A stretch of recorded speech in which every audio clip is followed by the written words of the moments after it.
10,000-കണക്കായ മലബാറിലെ പെണ്ണുങ്ങൾ റേപ്പ് ചെയ്യപ്പെട്ടു. ഈ ഒരൊറ്റ പ്രശ്നം. അല്ലാ, അത് പറയാൻ പറ്റൂല. ഇങ്ങനെന്താ സംഭവിച്ചെന്ന് പറയാൻ പറ്റൂല. അപ്പുറത്തെ വീട്ടിൽ കയറിയിട്ട് ബ്രിട്ടീഷ് പട്ടാളം പെണ്ണുങ്ങളെ ആക്രമിക്കുന്നതിൻ്റെ അട്ടഹാസം കേട്ടപ്പോൾ തൻ്റെ മകളെ പിടിച്ചിട്ട് കിണറ്റിലേക്ക് വിളിച്ചറിഞ്ഞു ബാപ്പ. എന്നാലും ചട്ടോ, എന്നാലും ബ്രിട്ടീഷുകാർ എൻ്റെ മേൽ തോന്നിയാസം ചെയ്യുന്നത് കണ്ടു എനിക്ക് കഴിയൂല. ബാപ്പാനെ പിടിച്ച് കിട്ടിയിട, എന്നിട്ട് മകളെ ബലാത്സംഗം ചെയ്യാം. ഒരു മൂല്യർക്ക് തെറ്റുകൂടെ? തെറ്റൊറ്റ അതുകൊണ്ട് അവർ മോശമാവോ? ഇല്ല. ഒരു മൂല്യർക്ക് തെറ്റ് പറ്റൂലേ? പറയേ പറ്റും. മഖ്ദൂം റളിയല്ലാഹു അൻഹു തെറ്റൂലേ? പറ്റും. അതുകൊണ്ട് അവർ മോശക്കാരനാവോ? ഇല്ല, ഒരിക്കലും. എന്താ ഒരു മഹാനായ മനുഷ്യൻ തെറ്റുറ്റല്? അവരെ കിതാബിൽ അവർ എഴുതിയ തെറ്റായിപ്പോയി, അങ്ങനെയും വന്നുള്ളൂ. അങ്ങനെയും വരാം. എന്തുകൊണ്ട് അവർക്കൊന്നും എന്തില്ല, വഹയില്ല. നല്ലോണം ചിന്തിക്കണം. അതുകൊണ്ട് അവരെ സ്ഥാനോട്ട് പോകില്ല. അപ്പം നമ്മളിപ്പോൾ ഓരോരു ഇപ്പോൾ അടുത്ത കാലത്ത് മരിച്ചു പോയ ചില മൂല്യമാർക്ക് നമ്മൾ വാദിക്കുന്നത് അവർ ആ പറഞ്ഞ തെറ്റാണെന്ന് വന്നു കഴിഞ്ഞാൽ അവരുടെ സ്ഥാനം പോകില്ല.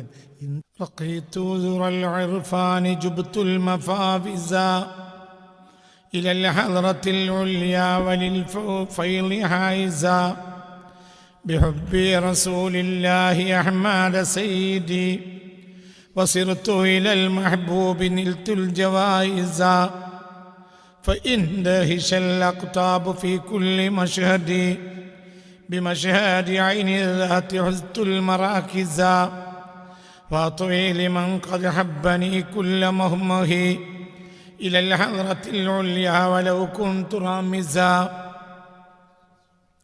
وصانع إلهي نفسي الدهر لا أرى أميل إلى ما ليس في الشرع جائزا بيمن رسول الله حبي ومرشدي بسردي له الأمداح قد صرت فائزا عليه صلاة الله ثم سلامه بأن هزم الأعداء ومن ساوى بارزا عليه صلاة الله ثم سلامه تصيب بها من ظلمني والمبارزا عليه صلاة الله ثم سلامه بها يصطفى من جاب نحو المفاوزا عليه صلاة الله ثم سلامه مع الآل والأصحاب ما دمت عاجزا റഖീത്തു ഞാൻ കയറി. ദുറാൽ ഇർഫാൻ ആത്മജ്ഞാനങ്ങളുടെ കൊടുപ്പുണ്ടികളെയെല്ലാം ഞാൻ കയറി. ഹർഫു സാഇൻ്റെ ഹർഫ പോയട്രിയാണ്. റഖീത്തു ഞാൻ കയറി ദുറാൽ ഇർഫാൻ ആത്മജ്ഞാനത്തിൻ്റെ കൊടുമുടികളെയെല്ലാം ഞാൻ കയറി.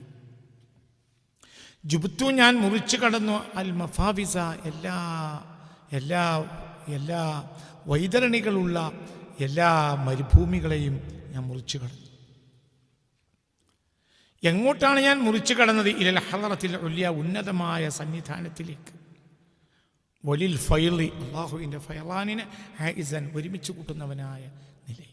അതായത് ഒരു ആത്മജ്ഞാനിയെ സംബന്ധിച്ചിടത്തോളം അയാൾക്ക് ഒരുപാട് വൈതരണികളുണ്ടാവും. ആ വൈതരണികളെ എൻ്റെ മുന്നിൽ ധാരാളം വൈതരണികൾ ഉണ്ടായിരുന്നു. അതിനെല്ലാം ഞാൻ മുറിച്ചു കടന്നു. എന്നിട്ട് ഞാൻ ഫൈല് എന്ന് പറഞ്ഞാൽ ഇലാഹിയായ മുക്കാഷഫാത്ത് ഇങ്ങനെ ഇറങ്ങി വരും. അവർക്ക് എന്തുണ്ടാവില്ല, അവർ പറയുന്നത് കിതാബാവും, അവർക്കൊരു കിതാബ് നോക്കേണ്ട ആവശ്യം ഉണ്ടാവില്ല. അതാണ് ഇബ്രാഹിം നിയാസ്. നിങ്ങൾ കയറിയിരുന്നോ? ബാക്കിൽ ഇരിക്കണ്ട. ഫൈൽ സാഹിബുൽ ഫൈലാണ്. 20-ാം നൂറ്റാണ്ടിൽ സാഹിബുൽ ഫൈൽ ആണ് ഈ ബഹുമാനപ്പെട്ട ഇബ്രാഹിം നിയാസിൽ കൗലഹി. ഇറങ്ങും, പറഞ്ഞതൊക്കെ വരാവും. അവർക്കൊരു കിതാബ് നോക്കേണ്ടതില്ല, അവർ പറഞ്ഞൊക്കെ വരാവും. ആ വിവരത്തിൻ്റെ ഒരു 10% പോലും ഇപ്പോഴും നമ്മൾ തുറന്നിട്ടില്ല. കാരണം ചില വിവരങ്ങൾ നമ്മൾ പറയാനേ ചർച്ച ചെയ്യാനേ പറ്റൂല. അങ്ങനത്തെ കിതാബുകളുണ്ട് അവർക്ക്. ഇപ്പം ഞാൻ പറഞ്ഞില്ലേ, ഈ ഗ്രന്ഥത്തിന് തന്നെ ഒരു വ്യാഖ്യാന ഗ്രന്ഥം ഇറങ്ങിക്കാലം വരെ ഇറങ്ങിയില്ല. എന്തുകൊണ്ട്? അതിൽ ജനങ്ങൾ പിന്നീട് എന്താവുമെന്നറിയോ, ജനങ്ങൾ അതിൽ അത് വലിയ ചർച്ചക്കെടുത്ത ചില ആളുകൾക്ക് അത് ഉൾക്കൊള്ളാനേ കഴിയില്ല. കാരണം അങ്ങനത്തെ രഹസ്യങ്ങൾ അവരുടെ വാക്കുകളിലുണ്ട്. അപ്പോൾ റഖീത്തു ഞാൻ കയറി ദുറൽ ഇർഫാനി ആത്മജ്ഞാനത്തിൻ്റെ ഇർഫാൻ, മാരിഫത്തിൻ്റെ ഒരു മറ്റൊരു പദമാണ് ഇർഫാൻ. ആത്മജ്ഞാനം. വിജ്ഞാനം 2 ജാതിയാണ്, ഇൽമുണ്ട് മാരിഫത്തുണ്ട്. ഇൽമ് എന്ന് പറഞ്ഞത് പുറമറിവാണ്, ഡേറ്റാസാണ്. മഅരിഫത്ത് അങ്ങനെയല്ല. മഅരിഫത്ത് ഒരു ബോധനാണ്, ഒരു ഉള്ളിൽ നിറയലാണ്. അതിന് ഇൽമുണ്ടാവും. ഇൽമ് ഡേറ്റാസാണ്, മഅരിഫത്ത് ഡേറ്റാസ് അല്ല. പറഞ്ഞാൽ ഇത്ര ആയത്ത് ഇത്ര ഹദീസും അറിയാം, അതിൻ്റെ അർത്ഥങ്ങൾ അറിയാം, ഇതാണ് ഇൽമ്. അതിൻ്റെ മസാലകൾ അറിയാം, ഇതാണ് ഇൽമ്. മഅരിഫത്ത് അങ്ങനെയല്ല. മഅരിഫത്ത് എന്ന് പറഞ്ഞാൽ ഇൽമില്ലാത്തവന് മഅരിഫത്ത് കിട്ടും, ഇൽമുള്ളവന് മഅരിഫത്ത് കിട്ടാതെ ഇരിക്കും. മനസ്സിലായി? മഅരിഫത്ത് ആത്മജ്ഞാനാണ്. അത് ഒരു വിവരമില്ലാത്ത ആൾക്ക് മഅരിഫത്തുള്ള ആളെ ഞാൻ കണ്ടിട്ടുണ്ട്. ഒരു വിവരവും ഇല്ല, പക്ഷെ മഅരിഫത്തുണ്ട്. പിന്നെ മഅരിഫത്ത് ഇല്ലാത്തോ നമ്മളെ മുന്നിൽ നടക്കുന്ന നമ്മളൊക്കെ തന്നെ, നമ്മളെ കൂട്ടത്തിൽ നിന്നുള്ള നമ്മൾ ഈ കാണുന്ന അഭിമുഖീകരിക്കുന്ന 99% പണ്ഡിതന്മാരും ഇൽമുണ്ട്, മഅരിഫത്തില്ല, ഉള്ളറിവില്ല.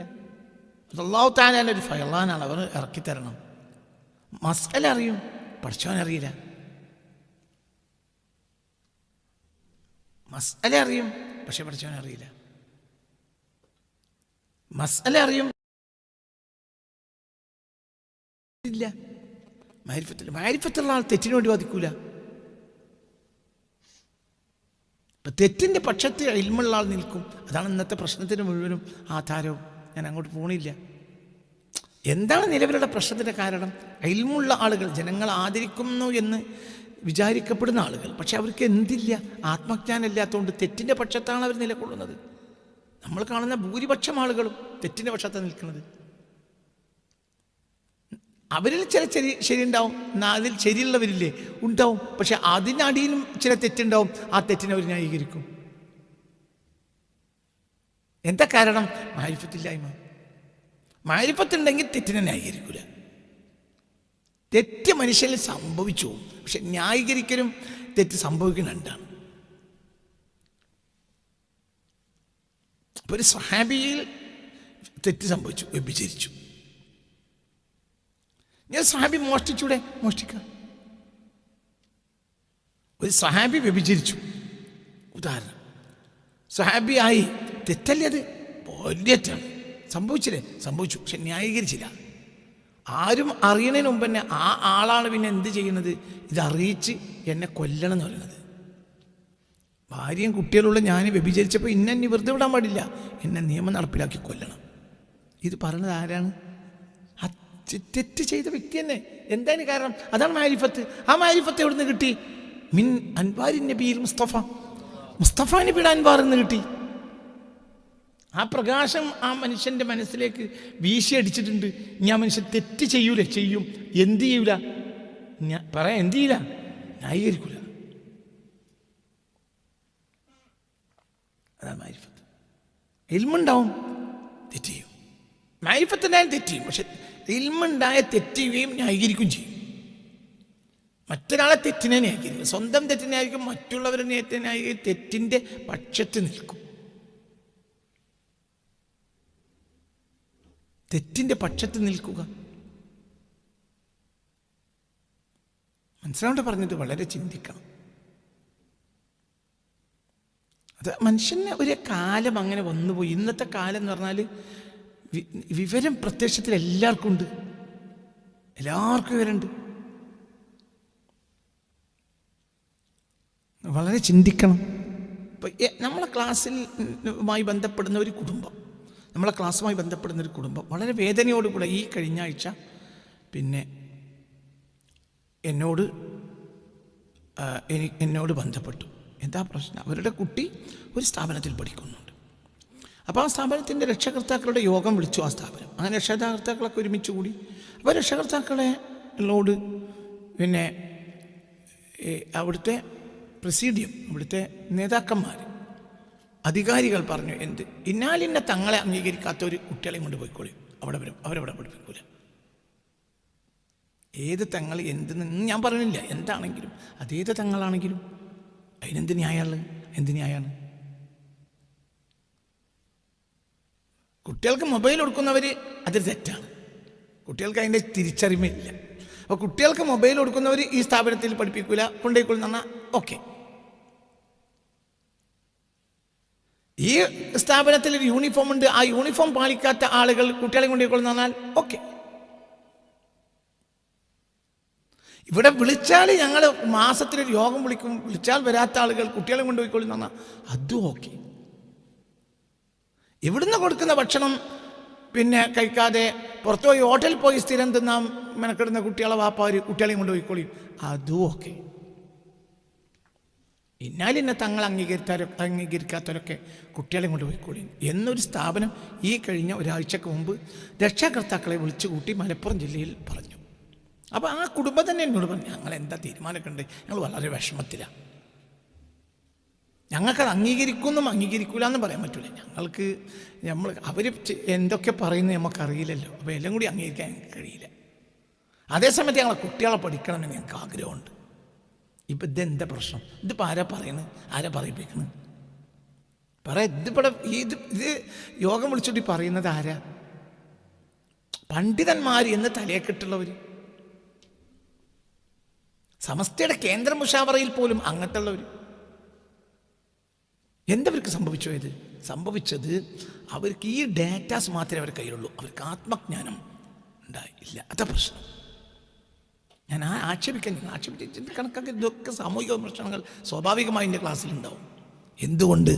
എൻ്റെ ക്ലാസ് അങ്ങനെയാണ്. സാമൂഹിക വിമർശനങ്ങൾ സ്വാഭാവികമായും ഉണ്ടാവും. ഞാൻ കെതി കൂട്ടി പറയാൻ വേണ്ടി വന്നതുമല്ല, വന്നപ്പോൾ ഒരു ഉദാഹരണം പറഞ്ഞു. മാരിഫത്ത് ഇതിപ്പോൾ ഒരു തെറ്റിനെ ന്യായീകരിക്കല. ഉദാഹരണം പറഞ്ഞു, ഒരു സ്റ്റേറ്റ്മെൻറ്റുമേൽ വേണമെങ്കിൽ പറയാം. ഞാനിന്നെ തങ്ങൾ പറഞ്ഞിട്ടുണ്ട് എല്ലാവരും ഇശ നിസ്കാരം കഴിഞ്ഞാൽ പിന്നെ മൊബൈൽ നോക്കാതെ കടന്നുറങ്ങണം എന്ന് തങ്ങൾ പറഞ്ഞിട്ടുണ്ട്. അതിന് അംഗീകരിക്കാത്തവരൊക്കെ കുട്ടികളെ കൊണ്ട് പോയിക്കോളൂ അതും ഓക്കെ. എന്തുകൊണ്ട്? അതിനൊരു അടിസ്ഥാനമുണ്ട്. കാരണം നബി സല്ലല്ലാഹു അലൈഹി വസല്ലം യക്റഹുൽ കലാമ ബഅദൽ ഇശ, ഇശ കഴിഞ്ഞാൽ പിന്നെ വർത്തമാനം പറയുന്നു റസൂലുള്ളാഹിക്ക് ഇഷ്ടമല്ല. അപ്പോൾ അത് തങ്ങൾ തീരുമാനിച്ചു. തങ്ങന്മാർക്കൊക്കെ തീരുമാനിക്കാം. അയ്യോ അസുഖമായി കിടക്കണ ഞാൻ പറയില്ല, തങ്ങൾ പറഞ്ഞാൽ നാട്ടുകാർ ഒന്നും കൂടി സ്വീകരിക്കും. പക്ഷെ തങ്ങൾക്കാദ്യം അത് ഓഫാക്കണം തോന്നണം. അപ്പോൾ തങ്ങളാണ് ആദ്യം കൊടുക്കുക. ഞാൻ ഒന്നും കൂടി പറയാം. അപ്പം അങ്ങനെ ഒരു സ്റ്റേറ്റ്മെൻറ്റ് മേൽ അതിന് പറ്റാത്തൊരു കുട്ടികളെ കൊണ്ടുപോയിക്കൊള്ളുന്ന പറഞ്ഞാൽ അത് നല്ല വാക്കാണ്. മനസ്സിലായില്ലേ പറഞ്ഞത്? തങ്ങൾ എല്ലാ മുസ്ലിങ്ങളും, കേരളത്തിലെ മുസ്ലിമീങ്ങളെല്ലാം, എൻ്റെ കീഴിലുള്ള ആളുകളെല്ലാം സുബഹി നിസ്കാരം കഴിഞ്ഞാൽ എല്ലാവരും ശുദ്ധിയുള്ള സ്ത്രീകളും പുരുഷന്മാരും മൊത്തത്തിലും ഒരു ജുസ് ഖുർആൻ ഓതണം എന്ന് തങ്ങൾ ഒരു സ്റ്റേറ്റ്മെൻറ്റ് ഇറക്കി എന്ന് സങ്കല്പിക്കുക. മനസ്സിലാണ്ടോ പറഞ്ഞത്? അപ്പം നമ്മൾ എന്ത് വിളിച്ചാണ് പറഞ്ഞു, ഇപ്പം ദാറുൽ ഖുർആനിൽ വിളിക്കാം എന്ത് ഇന്നൊരുതാ തങ്ങൾ ഇന്നാലിൻ്റെ സ്റ്റേറ്റ്മെൻറ്റ് ഇറക്കിയിട്ടുണ്ട്, അതിന് പറ്റാത്തൊരു കുട്ടികളെ കൊണ്ടുപോയി അത് പറയാം. എന്തുകൊണ്ട്? അതൊരു ധാർമ്മികതയാണ്, അതിനൊരു അടിസ്ഥാനമുണ്ട്. സുബഹി നിസ്കരിച്ച് ഖുർആൻ ഓതലിനെ ഹബീബ റസൂലുള്ളാഹി വളരെ പ്രശംസിച്ച എത്രയോ ഹദീസുകൾ കാണാം. ദിവസം ഒരു ജുസ് ഖുർആൻ ഓതാത്ത ബാപ്പമാരെ മക്കളെ ഈ സ്ഥാപനത്തിൽ ഇനി പഠിപ്പിക്കൂല, എൻ്റെ കീഴിലുള്ള ഒരു സ്ഥാപനത്തിലും പഠിപ്പിക്കൂല എന്ന് തങ്ങളൊരു സ്റ്റേറ്റ്മെൻറ്റ് ഇറക്കിയെന്ന് സങ്കല്പിക്കുക. അപ്പം രക്ഷിതാക്കളെയൊക്കെ വിളിച്ചുകൂട്ടി ഓരോ സ്ഥാപനക്കാർക്കും എന്ത് പറയാം? തങ്ങൾ ഒരു ദിവസമെങ്കിലും ഒരു ദിവസം ഖുർആൻ ഓതാത്തവർ ഒരു സുബൈക്കാലും ഇഷാക്കാലും ലൂറിനാണെങ്കിലും പലർക്കും പല നേരത്തേക്ക് പണിയും. മീൻ മാർക്കറ്റ് പണിയെടുക്കും, സുബൈക്ക് പണിയെടുക്കും. അപ്പോൾ ഖുർആൻ ഓതാൻ കഴിയില്ല. എന്നാൽ ലൂറിനെ ഷോൾക്ക് ഓതാ പോലെ പണി 10 മണിക്ക് തീരും. അപ്പോൾ ഒരു ദിവസം ഖുർആൻ ഓതാത്ത ഒരാളും എൻ്റെ കീഴിലുള്ള സ്ഥാപനങ്ങളിൽ കുട്ടികൾ പഠിപ്പിക്കുകയോ അല്ലെങ്കിൽ എൻ്റെ അനുയായികളായോ വേണ്ട എന്ന് ഒരു തങ്ങൾ ഒരു സ്റ്റേറ്റ്മെൻറ്റ് ഇറക്കിയെന്ന് സങ്കല്പിക്കുക. ഒരു നേതാവായ സയ്യിദ് ആയിക്കോട്ടെ, അത് നമുക്ക് വിളിച്ചു പറയാം. എന്ത് കൃത്യം ശരിയാണ് പറഞ്ഞത്. ഞങ്ങളതിനെ അംഗീകരിക്കുന്നു. ഒരു ജുസ് ഖുർആൻ ഓതാത്ത ഒരാളും ഞങ്ങളുടെ സ്ഥാപനത്തിൽ കുട്ടികളെ പഠിപ്പിക്കരുത്. കാരണം ഞങ്ങൾ നേതാവ് അത് കർശനമായി പറഞ്ഞിട്ടുണ്ട്. അവിടെയും നമുക്ക് പറയാം. എന്തതിൻ്റെ പിന്നിൽ? ഇതിൻ്റെ പിന്നിൽ പക്ഷപാതിത്വം. ഇതിൻ്റെ പിന്നിൽ എന്താണ്? അള്ളാഹിൻ്റെ കോപത്തെ വാരിക്കൂട്ടൽ. ആരത് ചെയ്യണത്? തലയെ കെട്ടിയ മൂല്യന്മാർ, അക്കൂട്ടത്തിൽ കേന്ദ്ര മുഷാവറ അംഗങ്ങൾ വരെയുണ്ട്. നിങ്ങൾ എന്താ കണക്കാക്കുക? എന്ത് കണക്കാക്കുള്ളൂ? നിങ്ങൾ എന്ത് കണക്കാക്കലും എനിക്ക് രോമത്തിന് വരെ ഒക്കുകയാണ്. നിങ്ങൾ ഇതൊക്കെ എന്ത് അടിസ്ഥാനമാണ്? എന്തവർക്കും ഇതൊക്കെ ഇത് തെറ്റിനെ ന്യായീകരിക്കലാണ്. കാരണം തങ്ങൾ ഇപ്പം എന്താ പറഞ്ഞത്, ഇനി എന്താ പറയണത് അറിയില്ല. നബി അല്ലല്ലോ തങ്ങൾ, പറഞ്ഞാൽ നബി അല്ലല്ലോ. അങ്ങനെയാണോ? തങ്ങളെന്ന് പറഞ്ഞാൽ നബിയാണോ? മൂല്യർ നബിയാണോ? എന്നാലും ഞാൻ മൂല്യർ പറഞ്ഞ മുഴുവനും വിഴുങ്ങാൻ നമുക്ക് എന്ത് ബാധ്യതയുള്ളത്? അങ്ങനത്തെ തെറ്റൊക്കെ ഈ അടുത്ത കാലത്ത് നമുക്ക് പറ്റിയിട്ടുണ്ട്.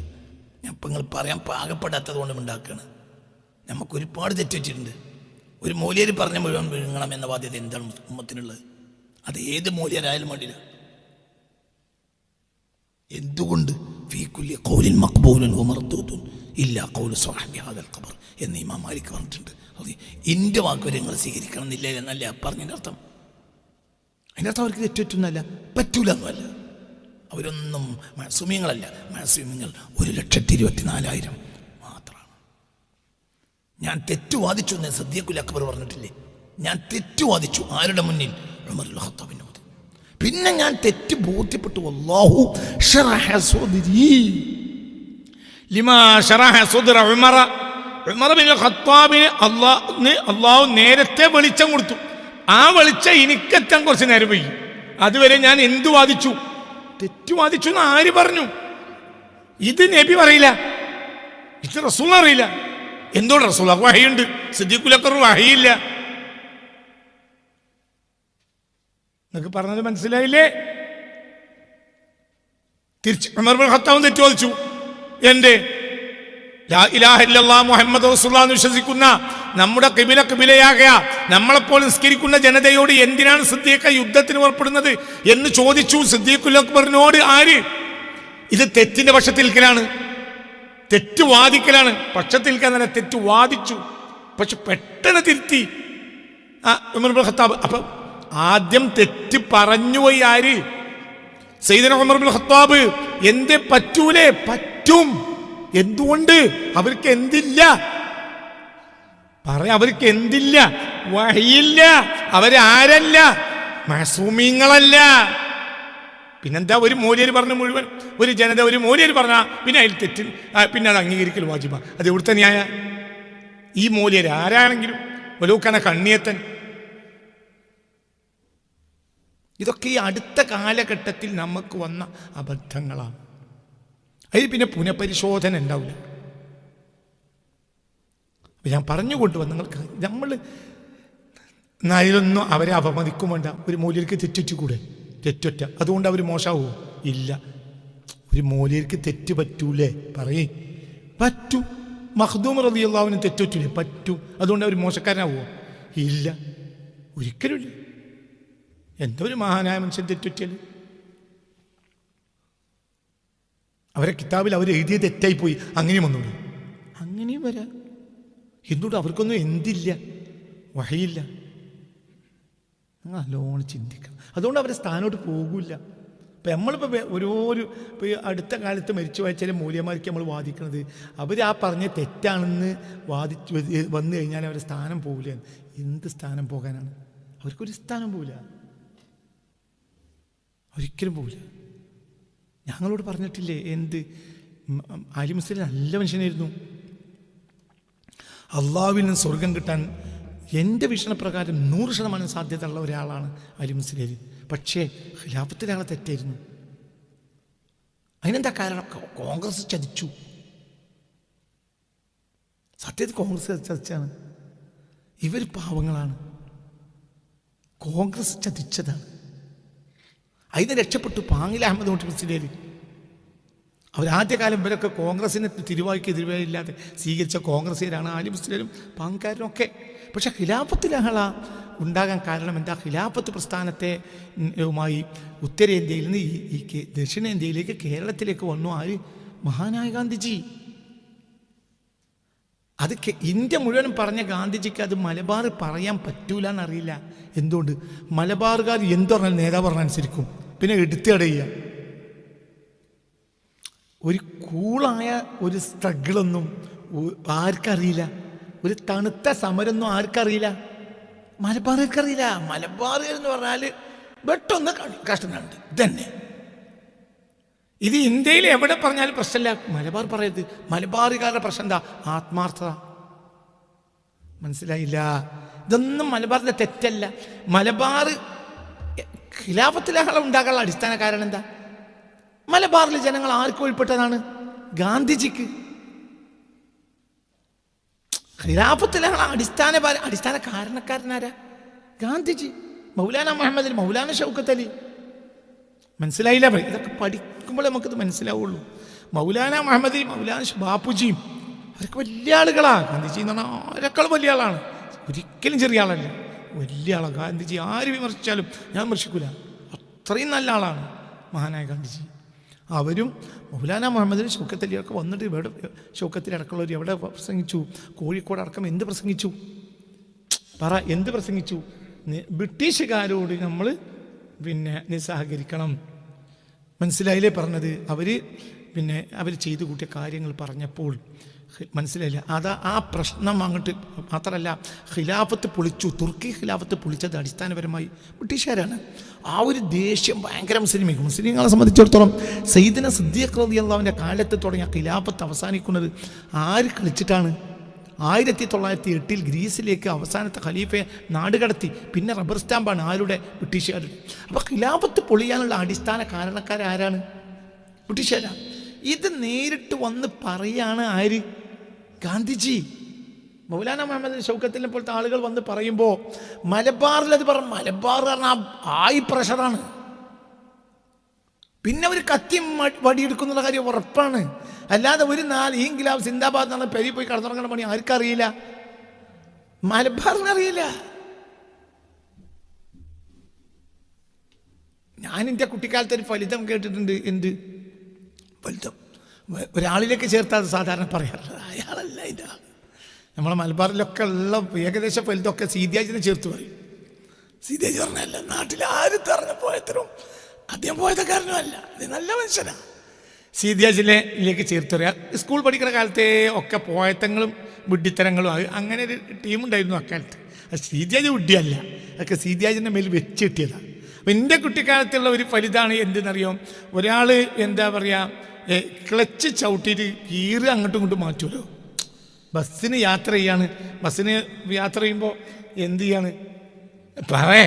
ഗീറൊന്ന് അങ്ങോട്ടാക്കും, ഇങ്ങോട്ടാക്കും. അപ്പോൾ ഇത് മലപ്പുറത്തെ ഒരു കാക്ക ഇത് കുറച്ച് നേരം ഇങ്ങനെ നോക്കി കുത്തിരുന്ന് മൂപ്പര് അവിടുന്ന് തലയിക്കട്ട് കിട്ടിയാണ്. മൂപ്പര് ചെട്ടിയമ്മുണ്ട് ഒന്ന് നന്നാക്കിയിട്ട് കിട്ടിയ ഒഴിച്ച് കുറേ നേരമല്ല ഇത് പറിച്ചാൽ നോക്കണം. എന്നിട്ട് പറഞ്ഞു അത് പറിച്ചിട്ട് തന്നെ കുട്ടിയമ്മ ഉൾക്കൊള്ളു പറഞ്ഞിട്ട് അങ്ങോട്ട് പറിച്ചാൽ കൊടുത്ത് പറിക്കല് നല്ല കുറേ നേരമല്ല പക്ഷെ അത് അങ്ങോട്ട് പറിച്ചു ഇങ്ങോട്ട് പറിച്ചു. ഇനി അതുകൊണ്ട് സിപ്പാണ്ടായിരുന്നു മൂപ്പര് ഉണ്ടാക്കി. ഇതാണ് മലപ്പുറം. മനസ്സിലായില്ലേ പറഞ്ഞത്? ഇത് സംഗതി തമാശയാണെങ്കിലും അതിൻ്റെ ഉള്ളിലൊരു ആത്മാർത്ഥത ഉണ്ട്. എന്താണ് മനസ്സിലായില്ല? ഇപ്പോൾ ഒരാൾ ഈ അടുത്ത കാലത്ത് ഒരു എന്താ പറയുക ഒരു ക്ലിപ്പ് എനിക്ക് അയച്ചു തന്നു. അതായത് മലപ്പുറത്തിൻ്റെ സ്വഭാവം എന്താ സ്വഭാവം? ഒരാൾ ബൈക്ക് കൊണ്ടുപോയപ്പോൾ ബൈക്കിൻ്റെ സ്റ്റാൻഡ് തട്ടിയില്ല. സ്റ്റാൻഡ് തട്ടാതെ പോയപ്പോൾ ഇയാളിത് പരീക്ഷിക്കാൻ വേണ്ടി വന്ന ആളാണ്. മലപ്പുറത്തെ സ്വഭാവം. അപ്പോൾ കണ്ടെടുത്തുന്ന മുഴുവൻ പിന്നെ കൂടെ സ്റ്റാൻഡ് തട്ടിയിട്ടില്ല. വേറെ ഒരു നാട്ടിലും ആ പ്രശ്നം ഉണ്ടാവില്ല, മലപ്പുറത്ത് തന്നെ വയ്ക്കൂല. അത് അവർ ആത്മാർത്ഥമാണ്. മലപ്പുറത്ത് നിങ്ങൾ ഒരു പകലെ ലൈറ്റ് ഇട്ട് പോവുകയാണെങ്കിൽ കാണുന്നവർ മുഴുവൻ എന്ത് ചെയ്യും? അങ്ങനെ കാണിച്ചു തരും. അത് മലപ്പുറത്തിൻ്റെ മനസ്സിലാണ്ടോ? അത് നന്മയാണ്. ആര് ജാതി മതമൊന്നും മലപ്പുറത്തില്ല. ആര് ചോദിച്ചാലും കൊടുക്കും. അങ്ങനെ തന്നെയല്ലേ? അത് ആത്മാർത്ഥതയാണ് അവരെ. അപ്പോൾ ഈ ജനങ്ങളോട് ബാപ്പുജിയും മൗലാന ഷൗക്കത്തിലെ പോലത്തെ മഹാന്മാരും ബാപ്പുജിയെ പോലത്തെ മഹാന്മാരൊക്കെ വന്ന് പറഞ്ഞപ്പോൾ സ്വാഭാവികമായും അവരെടുത്തു ചാടി. അതിന് നേതൃത്വം കൊടുത്തു ആലി മുസ്ലിയർ. അതേ സമയത്ത് ആലി മുസ്ലിയർക്ക് സംഭവിച്ചത് എന്താണത്? 100% തെറ്റാണ്. എന്താണ് തെറ്റ്? 10,000-കണക്കായ മലബാറിലെ പെണ്ണുങ്ങൾ റേപ്പ് ചെയ്യപ്പെട്ടു. ഈ ഒരൊറ്റ പ്രശ്നം. അത് പറയാൻ പറ്റൂല. ഇങ്ങനെന്താ സംഭവിച്ചെന്ന് പറയാൻ പറ്റൂല. അപ്പുറത്തെ വീട്ടിൽ കയറിയിട്ട് ബ്രിട്ടീഷ് പട്ടാളം പെണ്ണുങ്ങളെ ആക്രമിക്കുന്നതിൻ്റെ അട്ടഹാസം കേട്ടപ്പോൾ തൻ്റെ മകളെ പിടിച്ചിട്ട് കിണറ്റിലേക്ക് വിളിച്ചറിഞ്ഞു ബാപ്പ. എന്നാലും ബ്രിട്ടീഷുകാർ എൻ്റെ മേൽ തോന്നിയാസം ചെയ്യുന്നത് കണ്ടു എനിക്ക് കഴിയൂല. ബാപ്പാനെ പിടിച്ച് കിട്ടിയിട, എന്നിട്ട് മകളെ ബലാത്സംഗം ചെയ്യുക. ഇതാണ് ബ്രിട്ടീഷ് പട്ടാളം. ഇതിനൊക്കെ കാരണക്കാരൻ ആലി മുസ്ലിയാർ. ആലി മുസ്ലിയാർക്ക് അല്ലാഹു ഇതൊന്നും ഇത് ചെയ്യാനല്ല ആലി മുസ്ലിയാർ അത് ചെയ്തത്. മനസ്സിലായില്ല? ഭരിക്കുന്ന ഒരു ഭരണകൂടത്തിനെതിരെ അങ്ങനെ ചെയ്യാൻ പാടില്ല എന്ന അടിസ്ഥാന സത്യം മനസ്സിലാക്കാൻ ആലി മുസ്ലിയാർക്ക് കഴിഞ്ഞില്ല. ഒരു കയ്യാങ്കളീൻ്റെ വക്കിലേക്ക് ഒരു സമരത്തെ കൊണ്ടുപോകാൻ പാടില്ല. പൊതുജനത്തിന് ഈ സമരം വിട്ടുകൊടുത്തു കഴിഞ്ഞാൽ അത് വലിയ അപകടത്തിലേക്ക് എത്തുന്നു മനസ്സിലാക്കാൻ കഴിഞ്ഞില്ല. അത് പാങ്കാരൻ മനസ്സിലായി. ആലി മുസ്ലിയാർ ആത്മാർത്ഥതയാണ്. അദ്ദേഹത്തിന് അള്ളാഹ് സ്വർഗം കൊടുത്തൂടെ? 100% സാധ്യത. ഷഹീദായി മരിച്ചു. പക്ഷേ അത് സംഭവിച്ച തെറ്റാണ്. ആ തെറ്റുകൊണ്ട് മഹാൻ താഴെ ഇറങ്ങോ? പറയാ ഒരു മഹാൻ അതുകൊണ്ട് മോശക്കാരനാവോ? ഒരിക്കലുമില്ല. എന്തൊക്കെ സംഭവിച്ചു നിങ്ങളോട് എനിക്ക് പറയാൻ കഴിയില്ല. പെൺകുട്ടികളെ 10, 18, 20 വയസ്സായ ശരീരത്തിൽ പെണ്ണിൻ്റെ അവയവം കാണുന്ന പെൺകുട്ടികളെ മുഴുവൻ ബാപ്പമാർ പല സ്ഥലങ്ങളിലും എന്ത് ചെയ്തു? കിണറ്റിയൊക്കെ വലിച്ചിട്ടു. അവിടെ കിടന്ന് മച്ചോളി, എന്നാലും ഇതന്നെ ആവൂല. ഇതൊക്കെ വന്നത് ഇതുകൊണ്ടല്ലേ. ഇത്തരം കാര്യത്തിലേക്ക് പോകരുത്. ഇപ്പോഴും ഞങ്ങളോട് പറയുന്നുണ്ട് വർഗീയത വളർത്തരുത്, പറഞ്ഞതിന് ഉരുളക്കപ്പേരി മറുപടി പറയരുത്. വർഗീയത വളർത്തുന്നവർക്ക് എന്താ ഇതിനെ പിന്നെ വിഷയം? പൊളിറ്റിക്കൽ താല്പര്യം. ഇന്നിപ്പോൾ യൂട്യൂബർമാർ രാവും പകലും മറുപടി പറയുന്ന പണിയാണ്. എന്തിനാ മറുപടി പറയുന്നത്? ഒരു നിരീശ്വരവാദിയോട് അവൻ്റെ ചോദ്യത്തിന് കൃത്യമായ ചോദ്യം ആത്മാർത്ഥമാണെങ്കിൽ അതിന് മറുപടി പറയാൻ ഓക്കെ. അതേ സമയത്ത് ഇന്നത്തെ വർഗീയവാദികൾ പറയുന്ന കാര്യത്തിന് മറുപടി പറയേണ്ട ബാധ്യത ഒരു മുസ്ലിം പണ്ഡിതന് ഇല്ല. എന്തുകൊണ്ട്? അയാൾക്കത് സംശയമായിട്ടല്ല അയാളത് പറയുന്നത്. പകരം എന്താണ് അയാളെ ലക്ഷ്യം? വർഗീയത വളർത്തുക. ഇനി നമ്മൾ എന്തിനും ആളാണ്? ഇങ്ങോട്ടൊരു വർഗീയത വളർന്നാൽ തിരിച്ചങ്ങോട്ട് എന്തിനു പറയണം? അതുകൊണ്ട് എന്താ സംഭവിക്കുക? സൊസൈറ്റി അകന്നാ പിടിച്ചാൽ കിട്ടൂല. നിയമം സാധാരണക്കാർ കൈയെടുക്കുന്ന അവസ്ഥ വരും. പടച്ചോൻ കാത്തുരക്ഷിക്കട്ടെ. അതിൻ്റെ ദുരന്തം വളരെ വലുതായിരിക്കും. ഞാൻ കാല് പിടിക്കാണ്, ഈ യൂട്യൂബർമാരെ കാല് പിടിക്കാണ്. ദയവായി നിങ്ങൾ ഈ വർഗീയത വളർത്തുന്ന പ്രഭാഷണങ്ങൾ മറുപടികൾ പറയരുത്. നിങ്ങൾ മറുപടി പറഞ്ഞിട്ട് അവൻ്റെ സംശയം തീരൂല. കാരണം അവന് സംശയമല്ല ഉള്ളത്. അവൻ്റെ പ്രശ്നം എന്താ? ഇപ്പോൾ മുഹമ്മദ് നബി മോശക്കാരനാണ് എന്നൊരു ക്രിസ്തീയ ബ്ലോഗർ, ഒരു യൂട്യൂബർ പറഞ്ഞാൽ അയാളെ ലക്ഷ്യം പ്രശ്നം മുഹമ്മദ് നബി മോശമാണെന്ന് അല്ല. അയാളെ പ്രശ്നം എന്താണ്? അയാൾ ഒരുപക്ഷെ അയാളെ സ്വന്തം ആളോട് അയാൾ പറയുന്നുണ്ടാവും, എനിക്കറിയാട്ടാ. അയാൾ മുസ്ലിമായ കൂട്ടുകാരനോട് ഒരു പക്ഷേ അയാൾ സ്വകാര്യമായി പറയുന്നത്, ഈ ചൂടാണ്ടട്ടാ, ഞാൻ ഓന് മറുപടി ഓനൊന്ന് കത്തിക്കാൻ എൻ്റെ ലക്ഷ്യം എന്നയാൾ സ്വകാര്യത്തിൽ പറയുന്നുണ്ടാവും. ഇയാൾക്ക് ഇതിൽ എന്തില്ല, ഇയാൾക്ക് സംശയമില്ല. ഇയാൾ ആവശ്യം എന്താണ്? വർഗീയത വളർത്തുക. എന്താണ് അതിൻ്റെ പിന്നെ പൊളിറ്റിക്കൽ താല്പര്യം?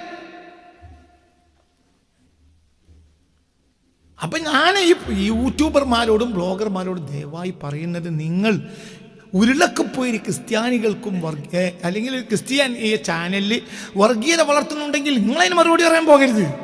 അത് കുറച്ച് ദിവസം ഉണ്ടാവുള്ളൂ, പിന്നെ നിൽക്കും. അവർക്ക് മുന്നോട്ട് പോകാൻ കഴിയില്ല. കാരണം അവരുടെ മനസാക്ഷിയുടെ കോടതിയിൽ അവർ പരാജയപ്പെടും. അതേസമയത്ത് നിങ്ങൾ മറുപടി പറഞ്ഞാൽ അവരെ മനസാക്ഷിയുടെ കോടതിയിൽ അവർ ജയിക്കും.